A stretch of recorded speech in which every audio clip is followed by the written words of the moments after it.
Here at Your Money, we're always on the hunt for a great deal, a bargain. We love thrift stores, and that's that's right in your wheelhouse. It is. This is Virginia Charmlee. She is the author of Big Thrift Energy. Yes. I'm sure money saving is all about what you do. Yeah, I love to save money and also spend a little bit of it when I go to the thrift store. I really have found a niche, I think, in finding really valuable pieces that I think most people don't often equate with thrift stores or antique malls, because I think there's this idea that, you know, when you shop for antiques, you're looking for old clown paintings and quilts, and the truth is you can find really incredible designer pieces, and you don't have to break the bank to style them in your own home, but you can also flip them and sell them later on if you get sick of them.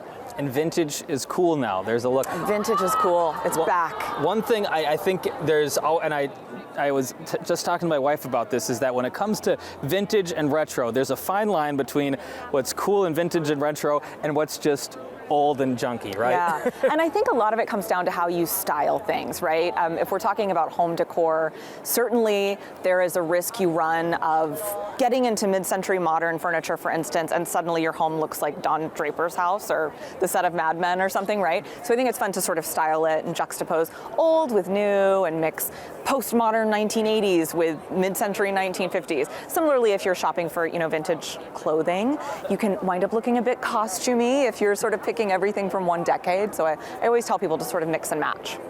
Is there a certain time period you should avoid? Like if it's something from like 5 years ago, 10 years ago, 20 years ago, has it not crossed into vintage, or can you still borrow from that age range? So I think 20 years is technically the cutoff. And I will also say, especially when it comes to furniture, you know, in recent years, we have seen a really big trend towards fast furniture, which is similar to the fast fashion idea. If you go to a big box store, you'll see furniture you might have to assemble yourself, that's made out of like a lesser quality material like plywood, and those are just not going to stand the test of time. So while they seem affordable in the short term, you have to replace them in 2 years, right? And you can go to a thrift store and you can find something made, you know, decades ago that has lasted for 100 years and will probably last another 100 years, and it's probably even less expensive than that piece you have to assemble yourself.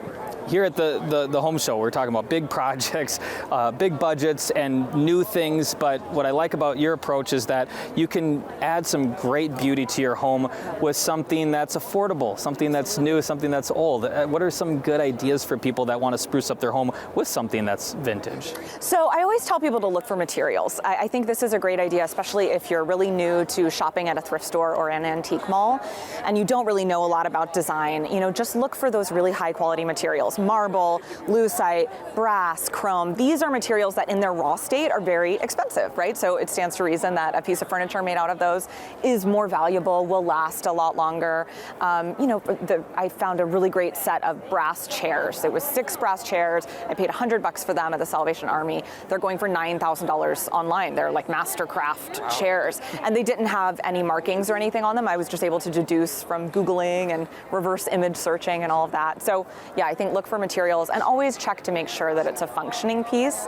That can sometimes be a problem you run into at the thrift store, right? You want to make sure it's a chair, it has all its legs, it has its arms, it isn't something that you have to fix, because if it's a big project, oftentimes it will end up just sitting in your garage.